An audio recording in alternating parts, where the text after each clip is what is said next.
Hi guys, ayan. Samahan niyo akong mag-repack ng crinkles. Ayan.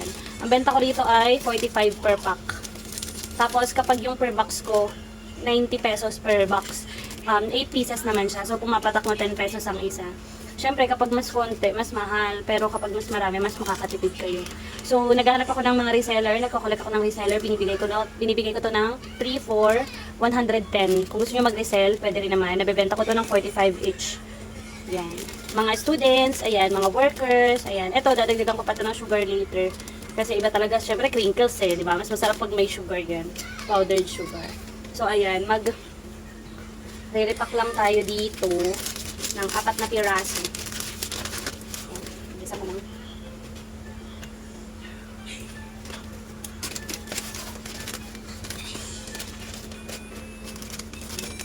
Kaya, alam niyo ba, mas maganda pala kapag hindi hindi alsado yung crinkles.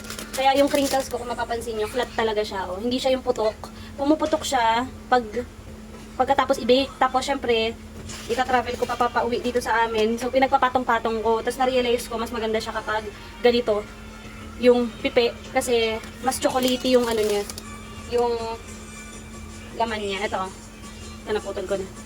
Ayan, o, kita niyo ba? Yan, o, diba? Mas chocolatey. Unlike kapag umalsa kasi yan, para siyang regular na tinapay lang. Nagla-light yung brown niya. Ganun yun po. Base sa experience ko, ha. Masarap kasi kapag kapag bumabagsak siya, mas nagiging chewy siya, soft siya, tapos chewy, and yun, nagiging chocolatey, mas chocolatey siya.